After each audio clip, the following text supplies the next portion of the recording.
Let's start our Sunday School, Teen Sunday School. Let's pray. Ama namin Diyos na makapangyarihan sa lahat, we praise and thank you for another day that you have given to us. Salamat sa inyong kabutihan, salamat sa inyong katapatan. We pray na tulungan niyo kami sa pag-aaral po ng inyong pong salita. Makita namin ang kalooban po ninyo. In Jesus' name we pray. Amen.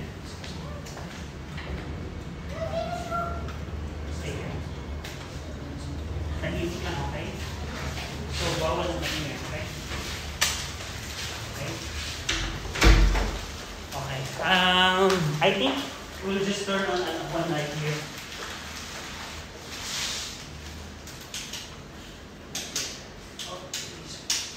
Okay. So, pinag-aaralan natin ngayong sa ating Sunday School yung buhay ni Pablo. So, quick review lamang tayo before we proceed. I don't know kung nakikita ninyo, pero I remember binigyan ko kayo ng copy nito. So, sa personal copy ninyo. So, itong, I'll try to make it clearer.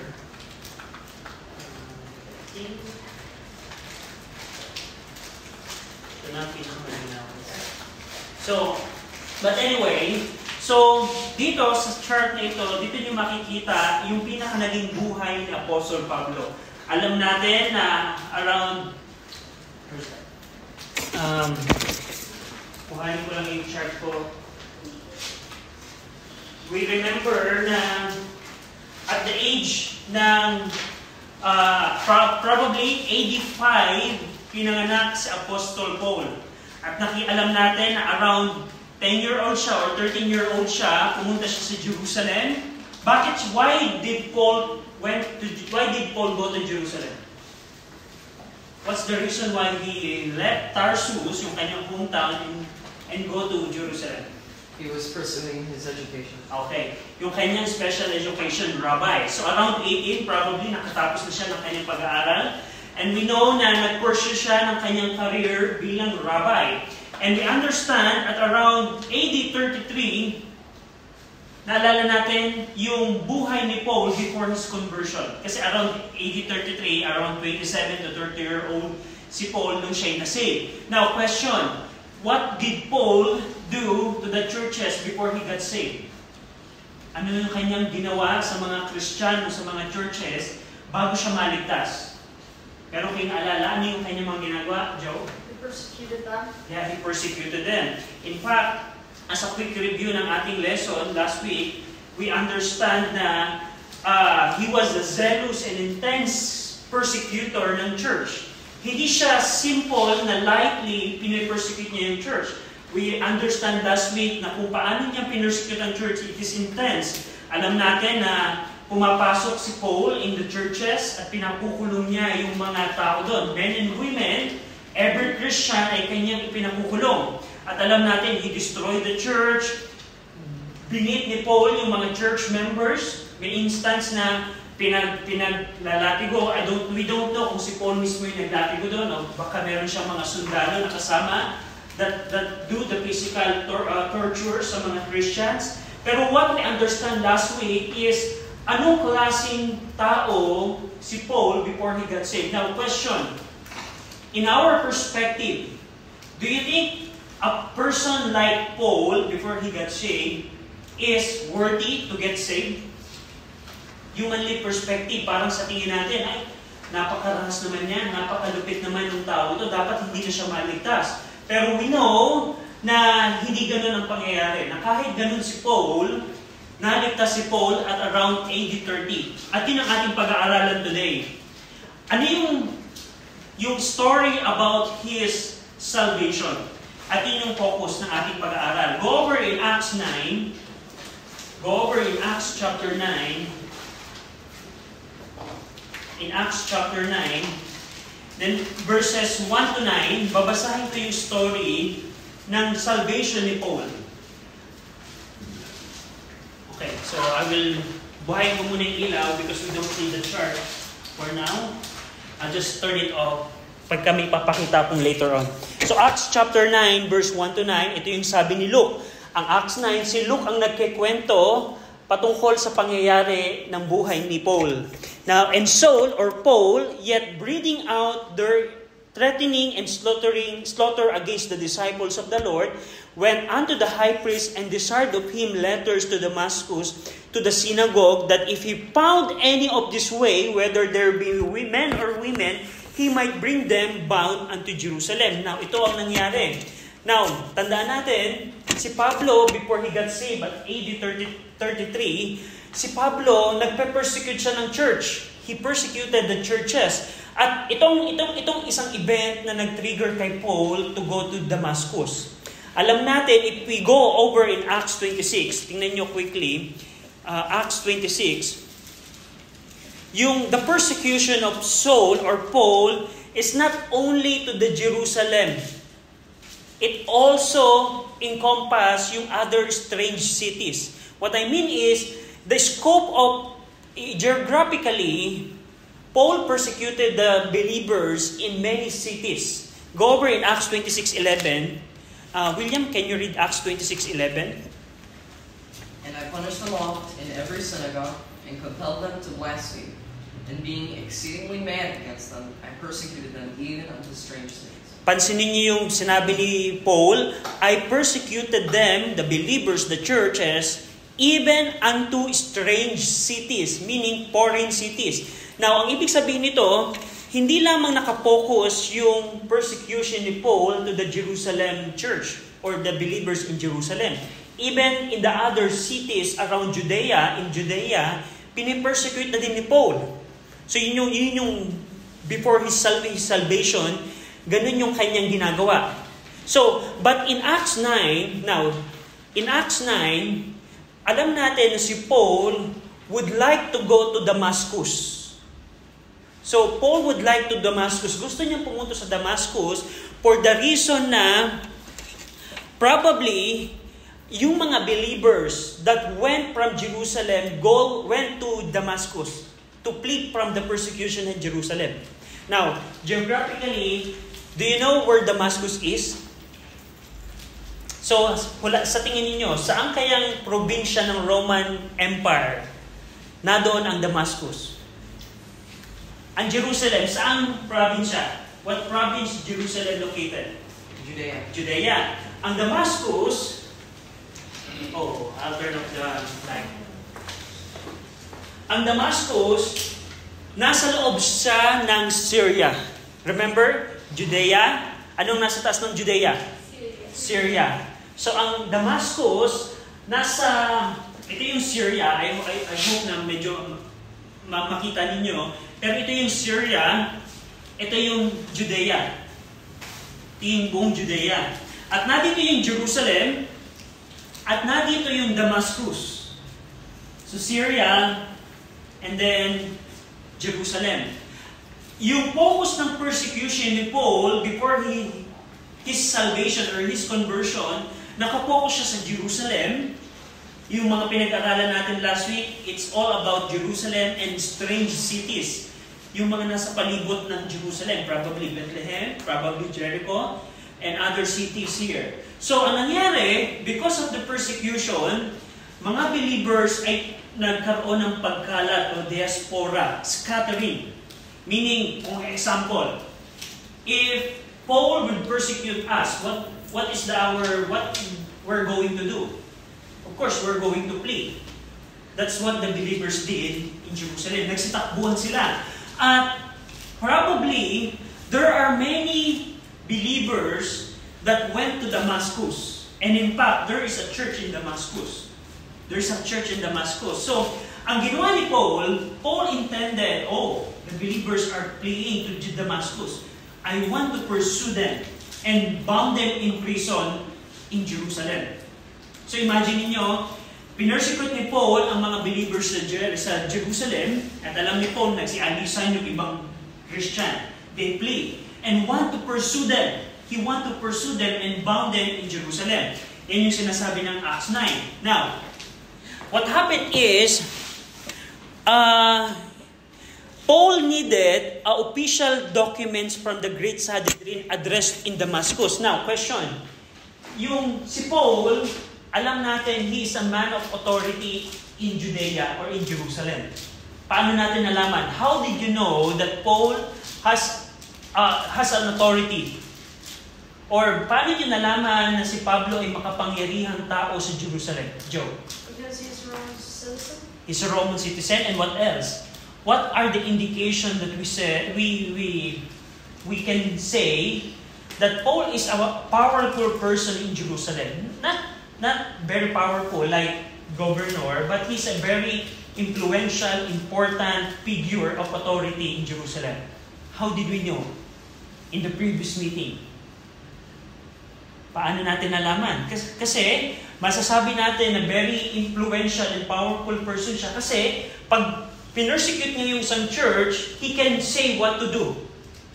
For example, pag pinersecute niya yung church sa Jerusalem, kaya niyang sabihin, this person, put that person to prison. Put that person to prison. Beat him unto death.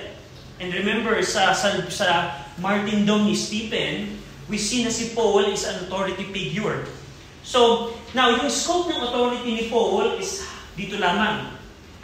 At gusto niya pumunta sa Damascus, which is, kailangan niya ng official document from Sanhedrin, the council that is in Jerusalem.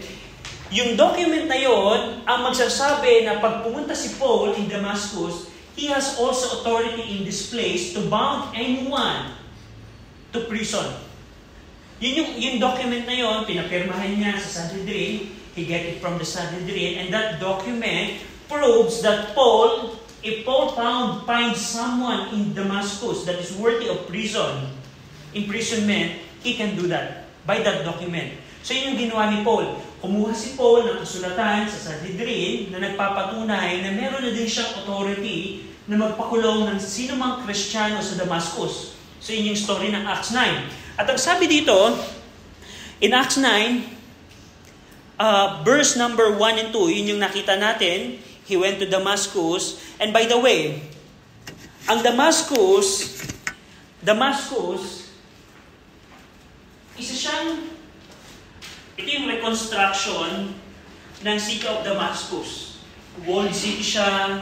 And in fact, nung time ni Paul sa Syrian province, it is one of the largest city of the province of Syria. Napakalaking syudad siya. At dito, ang Damascus, alam niyo ba ang Damascus, it is now the capital of Syria right now. And it is the oldest capital in the world. Meaning, pag pinag-aralan niyo yung history and geography, ang Damascus right now, ang capital ngayon ng bansang Syria. At ang Syria ay bansa pa rin ngayon. Ang capital niya ay Damascus. At ito yung fourth holiest city in Islam. In Islam religion, Damascus is very important city for them. Fourth holiest city. Now, one thing na mapapatunayan natin, na merong large Jewish population in Damascus during the time of Paul. During the time of Paul, around 66 AD or before, there's an evidence na maraming Hudyo ang nakatira dito. Hindi lang mga Gentiles ang nakatira dito. Even though it is not Judea, even though it's in Syria, according kay Josephus is historian, secular historian, merong mga Hudyo na nakatira dito. So, yan yung mga makikita natin. Now, ang question, if Paul is going to travel, now question again, review, what is the purpose of Paul going from Jerusalem to Damascus? What is purpose, Joe? To pursue and persecute the Christians. Okay. And we know na meron siyang authority na because he has document from Sanhedrin. Now, there are two routes that Paul can take in order to go to Jerusalem. Meron siyang two routes. Unang route is from Jerusalem, dadaan siya ng Samaria, and then going to Syria. That is first route. Now, ang question is, what is the relationship of the Jews and the Samaritans? Are they friends, Joe? No. So, basically, we can assume na Paul would not go to Samaria. Makinig, listen dito. Alam natin na probably hindi dumaan dito si Paul. Kasi isa siya strict Pharisee. At ang isang strict na Hudyo na Pariseo, probably would not go to Samaria because they don't have dealing with the Samaritan. We know that. And this is the first main route in order to go to Damascus. Because of the situation that Paul is a Jew and he need to go to Samaria, we assume na hindi dito dumaan si Paul. There's another route which is from Jerusalem, dadaan siya ng Jericho, liliban siya ng Jordan River, this is the Jordan River, from Perea pa north to Damascus. Ito yung route na probably na dinaanan ni Apostle Paul. Now, can you guess how many days for Paul to take this route? Now, by the way, ang distance nila ng Jerusalem to Damascus is around 150 miles or 218 kilometers. Probably from Manila to Baguio. Or I don't know. Pero ganun yung estimate. Sa tingin nyo, how many days for Paul to take? Joe? 38. 3? 38. 38 days? Yes. No? 5 or 6. 5 or 6, yeah. 5 or 6 days or 1 week. We can assume na yung travel nila is 1 week. At alam natin, Paul has had companion. May mga kasama siya nung nag-travel siya. Now, this is the thing. We understand na even though na this is the main route going to Damascus, main trade route, meaning highway, this is the highway. We understand na Paul would not go to this route, go through the Samaria because a Pharisee would not like to go through Samaria because they don't have dealings. So we can assume na from Jerusalem, he went to Perea and went to Damascus. Tumawid siya ng Jordan River. So, now, probably around 5 to 6 days ang kanilang naging travel, 5 to 6 days. Now, the fact that Paul was going to Damascus in pursuit of Christian indicates that there was a church there. Yung pag-pursue ni Paul na pagpunta sa Damascus, bakit sa Damascus? So tingin nyo, if you are a persecutor, if you are a person that would like to persecute a lot of people, what is your strategy in order to persecute more? Halimbawa, parang ganito. Sa tingin nyo, marami kayang mape-persecute si Paul sa Damascus. Bakit Damascus ang pinili niya? Sa tingin nyo, is there any chance na marami kayang many Christian that are in Damascus? That's why, among other cities, Paul chose Damascus than other cities. So, what we can say is, the fact that Paul chose Damascus among other city, it indicates that there are a large group of Christians that are residing in Damascus. And in fact, there's a church in Damascus. And ang pastor ng church na to is si Ananias. Remember Ananias in Acts 9? We're going to see that later on. Since Jesus or his disciple never went to Damascus, we must assume that the church at Damascus was started out of the church at Jerusalem. So, we can assume na alam natin, pag binasa natin, if we read the gospel, we don't see any story or account that Jesus Christ went to Damascus to build the church. So, we assume na yung church sa Damascus probably nag-start siya ng mga Christian from Jerusalem. As they received persecution, experienced persecution in Jerusalem, they flee, they scattered abroad, at yung mga Christian in Jerusalem went to Damascus and started a church there. So that's yung history ng church at Damascus. Now, what else?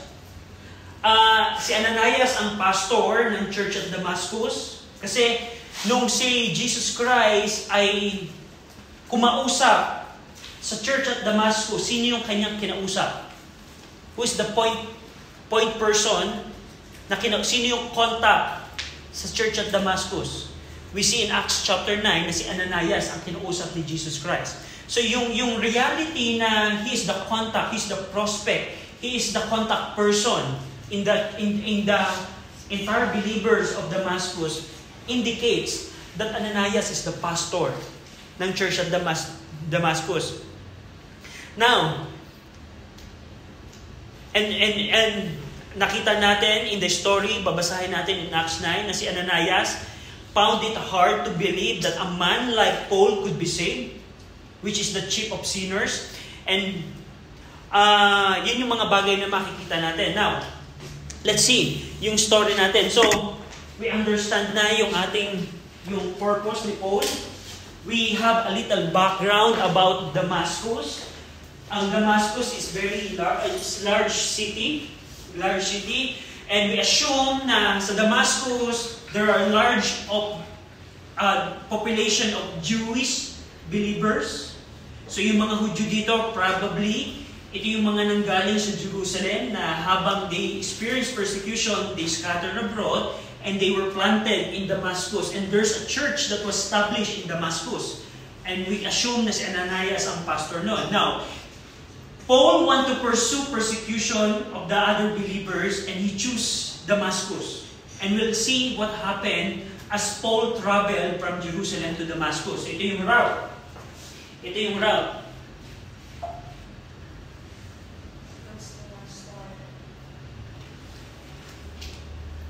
yung route na kanyang dinaanan. So we assume na itong color blue. Now, ano yung mga nangyari? Go over in Acts 9, verse number 3. What are the things that happen in... Joe, can you read verse number 3 and 4? Acts 9, 3 and 4. Yes. Acts 9, 3 through 4. As he journeyed, he came near Damascus, and suddenly there shined round about him a light from heaven. And he fell to the earth, and heard a voice saying unto him, Saul, Saul, why persecutest thou me? Okay, so according kay Luke na nagsasabi ng Acts 9, malapit na siya sa Damascus. So imagine niyo, in our map, near Damascus. Luke said near Damascus. So we can assume na probably in this area nangyari yung Acts 9. In this area. Nang nangyari doon, suddenly there shined round about him a light from heaven. Merong liwanag na nagpakita kay Apostle Paul, kay Saul, before he got saved, a great light from heaven ang nagpakita sa kanya. And he fell to the earth and heard a voice saying, Saul, Saul, why thou persecutest me? Why persecutest thou me? Yung boses na napakinggan niya, sabi sa kanya, Saul, Saul, bakit mo ako pinipersecute? Now, tingnan natin sino yung kausap dito ni Paul, ni Saul. Mikey, can you read verse number 5? And he said, Who art thou, Lord? And the Lord said, I am Jesus, whom thou persecutest. It is hard for thee to kick against the pricks. Okay, at dito in verse 5, we see sino yung kausap ni Paul. Sino yung nagpakita sa kanya with a great light. Now, and sabi dito, and he said, Who art thou, Lord? Saul said, Sino ka, Panginoon? And the Lord said, I am Jesus, whom thou persecutest. It is hard for thee to kick against the prick. Yung prick dito na tinutukoy, yung matilos na bagay. Sino sa inyo nakakita na ng isang matilos na, halimbawa, matilos na bamboo, sharp bamboo? Kaya nyo bang sipain yun? Can you kick against a sharp bamboo? If you do that, who would be hurt? You or the bamboo? Tayo. So, yun yung illustration ni Jesus Christ kay Paul. Sabi ni Jesus Christ, Saul, Saul, why hast thou persecutest me? Now, ang question, did Paul personally crucify or persecute Jesus Christ? No, because we understand in our previous lesson, during the life of Christ, Paul probably in other cities doing his rabbinical ministry. So, pero, bakit sinabi ni Jesus Christ, why Jesus Christ said to Paul or to Saul, Saul, why are you persecuting me? Why? Sa tingin, in your opinion, why? Bakit sinabi ni Jesus Christ kay Saul, Saul, bakit mo ako pinipersecute? Pero we know na hindi si Saul involved sa crucifixion ni Jesus Christ. how did we say that Paul was persecuting Jesus Christ? Do you have any idea? William? He's persecuting his followers. So, kind of like persecuting Jesus. Exactly. Ang point dito ni Jesus Christ is, yes, Joe? He said in the Bible, what you do to one of your disciples or friends, you've done unto me. Okay, that's a good verse. So the reality is, the way that Paul or Saul persecuted the followers of Jesus Christ, the churches of Jesus Christ, in reality, Saul is persecuting Jesus Christ. So in application sa ating panahon, whenever we Christian got persecuted, the people that persecute us is not really persecuting us. They are persecuting the Lord Jesus Christ. And that's what happened sa pagkakataong ito. The way that Paul persecute the church, in reality, he is persecuting the Lord Jesus Christ. Kaya ang sabi dito ni Jesus Christ, Saul, Saul, bakit mo ako pinipersecute? And as a way of illustration, yung kind of persecution, imagining that Saul or Paul is the one kicking the prick. He is the one that is kicking the prick. Now, one question. If Saul is kicking the sharp object, who would be hurt? Sa tingin nyo? Saul. So, ganun yung nangyari. Si Saul, ang nagpe-persecute kay Jesus Christ, pero ang illustration noon, kahit si Paul ang nagpe-persecute kay Jesus Christ, ang masasaktan ay hindi si Jesus Christ, hindi ang church. It is Paul that would get hurt. Buhayin ko po tayo. So, ayun ang nangyari. Now, in verse number 6, Grace, can you read verse 6? And he trembling and astonished said, Lord, what wilt thou have me to do? And the Lord said unto him, Arise, and go into the city, and it shall be told thee what thou must do. Okay. And he, Paul, trembling and astonished, said, Lord, what will thou have me to do? Panginoon, anong gusto mong gawin ko ngayon? At ang sinabi ni Jesus Christ, Paul or Saul, pumunta ka sa Damascus at sasabihin ko kung anong gagawin mo. Titingnan natin next week ano yung nangyari after that. Pero itong pagkakataon nito, Paul got saved at this moment. Now question, can you illustrate in our story how Paul repent from his sin and believe on the Lord Jesus Christ? Can you prove right now, based on these verses, on this story, that Paul repented of his sins and he believed the Lord Jesus Christ? Paano niyo mapapakita sa pamamagitan ng story na ito na si Saul ay nagsisi sa kanyang mga kasalanan at nanampalataya kay Jesus Christ? Anyone? Joe? Because he didn't persecute the believers anymore. That's one thing. Other else. How can you demonstrate the repentance of Apostle Paul here? Paano mo makikita na siya nag-repent at this very moment? We ask the Lord what He wanted him to do. Exactly. Makikita niyo doon yung submission ni Paul. Before, he is persecuting Jesus Christ, but right now, Lord, what will thou have me to do? The praise or the act of saying, Lord, what will thou have me to do is a way of submission. And that's repentance. Repentance is submission to the Lord. And here, we can see na Paul has a faith on the Lord Jesus Christ. How can we say that he has faith on the Lord Jesus Christ? How did Paul address Jesus Christ? He addressed him as Lord. Lord. So he believes Lord. So ito yung pagkakataon ng kanyang salvation. Now, last verses, 7 to 9. William, can you read it? May Bible ka, ate? Sophia, can you read verse 7 to 9? Ay, ikaw na lang, Justin. Sophia. Yeah, Sophia. 7 to 9. And the man which bare him stood speechless, hearing a voice from Rome. And Saul arose from the earth, and when his eyes were opened, he saw none.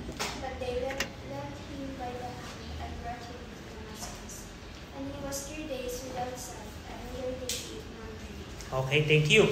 So, itong verse 7 to 8 and 9, ito yung mga nangyari after. So, we understand here na yung mga kasama niya stood speechless, hearing a voice, but seeing no man. During the conversation of Jesus Christ and Paul, his companion is there. They were hearing the voice, but they cannot see anything. Probably they saw Paul went to the ground, but they didn't see what were happening.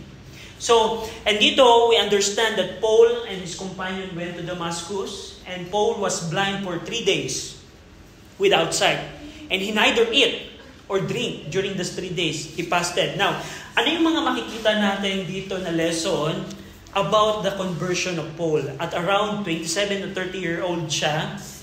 Now, first is, Paul's salvation is like any and every salvation experience. Tandaan nyo, yung salvation ni Paul, na kahit ito'y extraordinary, personal na nagpakita si Jesus Christ kay Saul, yung salvation ni Saul is similar to any person na maliligtas or naligtas. Ano? How can we say? We can say that Paul's conversion involved a definite time. A definite time. It's a noonday. Now, midday. It's a noon.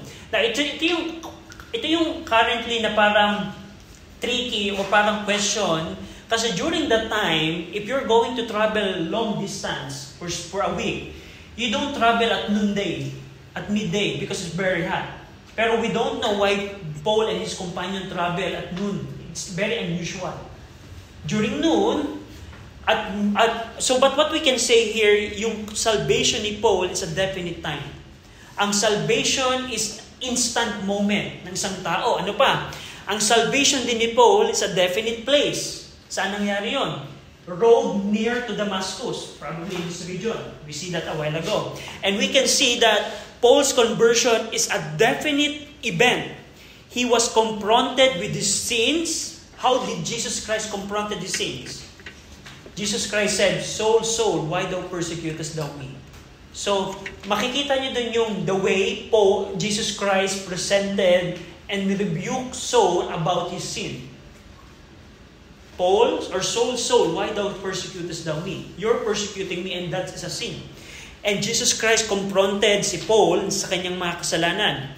And we understand here that Paul received Jesus Christ as his personal Lord and Savior. We see yung repentance, we see yung faith, we see yung pagtalikod niya sa kasalanan. Now, tandaan nyo, remember this, Paul did not gradually develop into a Christian over a period of time. The new birth or conversion is instantaneous event. Ang kaligtasan, ang salvation, hindi siya progress. Na parang merong stages ang salvation. No. Ang new birth, ang salvation is an instantaneous. At yan yung nakita natin kay Paul. Merong definite time, merong definite place, at merong definite event na nangyari. At yan yung every salvation na makikita natin sa Bible. Ang kaligtasan is a new birth. Now, ang question, new birth.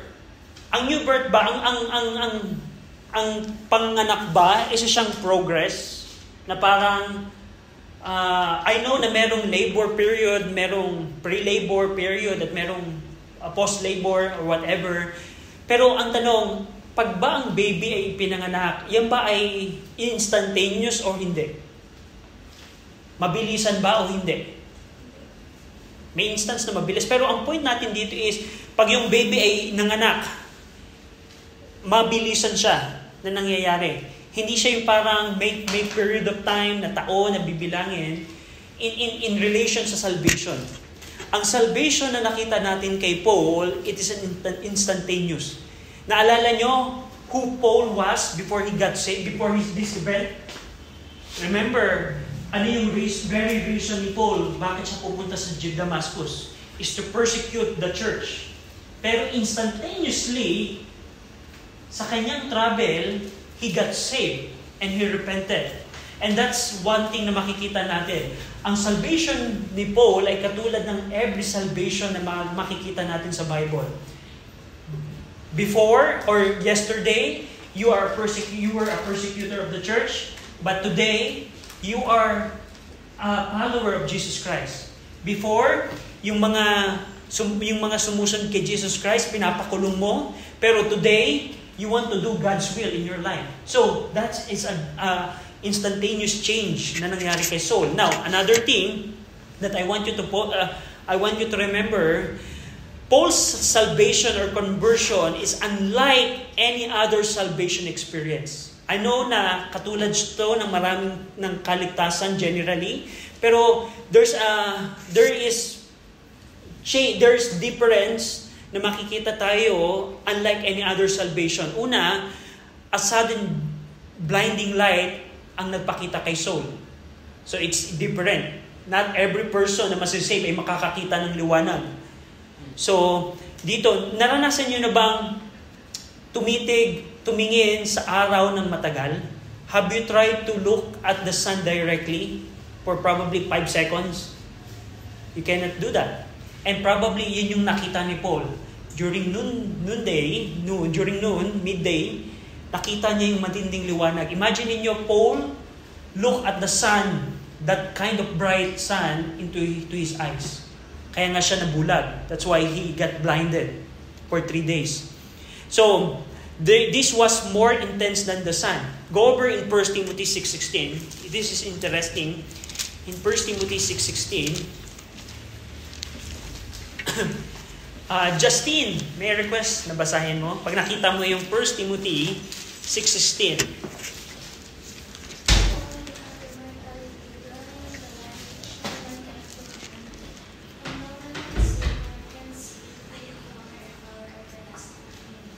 So mapapansin nyo, who only had immortality dwelling in the light, referring to the Lord Jesus Christ, which no man can approach unto, whom no man had seen, nor can see, to whom be honor and power everlasting. Si Jesus Christ na hindi pwedeng makita ng sino man, no man can see, Paul saw Him. Pero there's a consequence.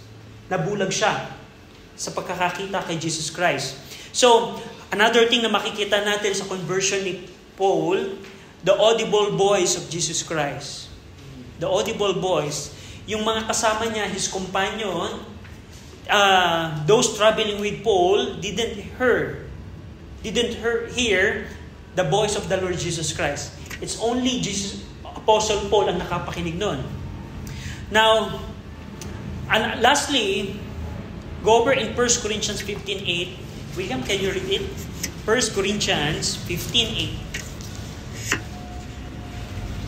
And last of all, it was seen unto me also, as of one born out of due truth. So, referring to na Paul saw the resurrected Savior, the Lord Jesus Christ. Na alam natin, we understand sa life ni Paul, Paul was not in Jerusalem, not in Judea, when Jesus Christ ministered. Alam natin, nung nabuhay si Jesus Christ, napako siya, inilibing at nabuhay namang muli. Saul was probably in other city.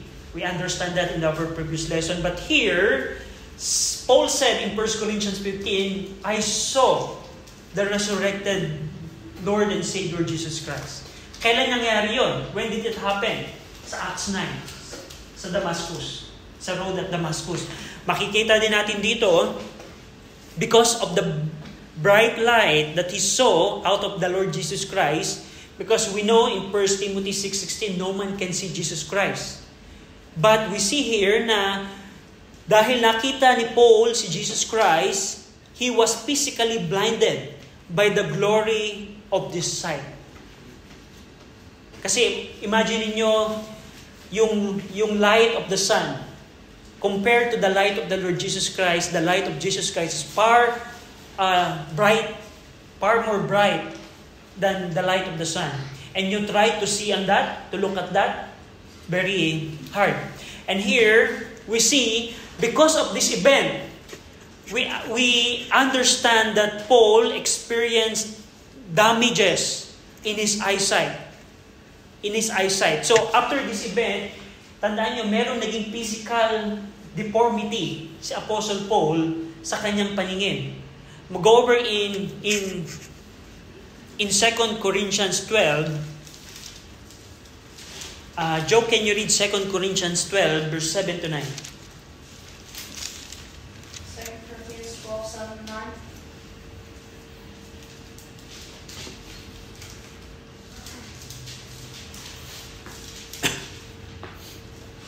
Second Corinthians 12, 7 to 9. Okay.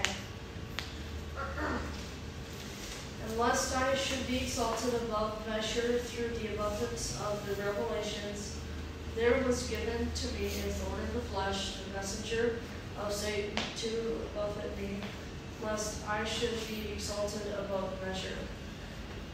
For this thing I besought the Lord thrice, that it might depart from me.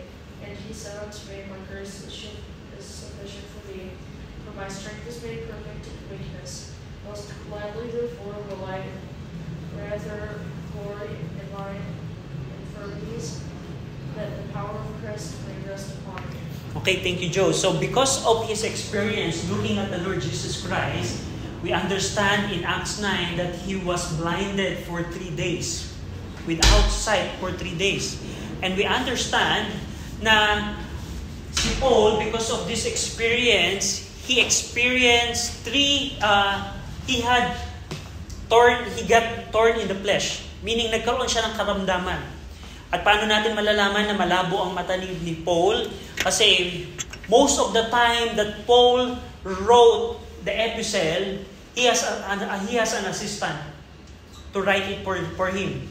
Kaya natin nalaman na naging malabo ang mata ni Paul kasi every time na nagsusulat si Paul ng sulat, meron siyang assistant na taga-sulat sa kanya. Idinidikta lang ni Paul ang letter at meron nagsusulat para sa kanya. Except for Galatians. Ang Galatians, mapapansin nyo na sinabi ni Paul doon na malalaki yung letter. Malalaki yung letter ng pagkakasulat niya sa Galatians. The font of the Galatian epistle, the original font, the original letter, has large font because Paul wrote it by himself. And makikita natin, yun yung thorn in the flesh. Paano niya nakuha yun? Because of the bright light that he saw during his conversion. So, that's our lesson for today. Now, ano yung mga bagay na natutunan natin about this? One thing is, una, God can save anyone. Sa ating paningin, in our perspective, a person like Paul who persecuted the church, who imprisoned a lot of Christians, akala natin he's not worthy to get saved anymore. Para sa atin, yung tao na ganito, na napakasalbahe, napakasama, dapat hindi na siya maligtas. Pero nakita natin ang biyaya ng Diyos ay sapat. At niligtas niya kahit napakasamang tao, kaya niyang niligtas. Even in our time, in application, sino man ang tao sa mundong ito, walang tinitingnan ng Panginoon kung mayaman ka ba, mabait, matalino, or salbahe ka. Anyone in this world can get saved. Kung siya ay magsisisi sa kanyang kasalanan at mananampalataya sa ating Panginoong Kristo. One thing din na makikita natin dito, the way yung pag-witness ni Jesus Christ kay Saul. Paano? Jesus Christ rebuked the sin ni Paul. Ni-rebuke ni Jesus Christ yung kasalanan ni Saul. The same thing din sa ating panahon, ang isang tao na hindi magiging guilty sa kanyang kasalanan ay hindi magsisisi sa kanyang kasalanan. Makikita din natin dito yung paano ang salvation ni Paul, how instantaneous it is. Yung salvation ni Paul, which is similar to every one of us. Naligtas na. So, that's it. Do you have any question? Meron kayong question about our lesson? So, nasa point na tayo ng buhay ni Paul na nasave si Paul. Next week, titingnan natin, paano si Paul na disciple? Sino yung nag-disciple sa kanya? Sino yung nag-baptize sa kanya? And what he did immediately after this event. Ang question, sa tingin nyo, iper-persecute pa kaya niya ang church? So we're going to talk about that next week. Or probably next week because Pastor Chris will preach or teach for us next week. Next week, kukumbine tayo sa adult Sunday school and Pastor Chris will going to teach us on our Sunday school. Any question? Wala na. William, can you close us? Dear Lord, we're thankful that we're able to learn about Paul's conversion through the teaching of Brother RJ, we thank you that he's going to teach us, and I ask that you would bless us as we worship you today in your house. Fill Brother RJ and Dad with your Holy Spirit. And I also ask that you would bless Uncle Chris and Aunt Jenny as they fly in here on Wednesday. I ask this in Jesus' name. Okay.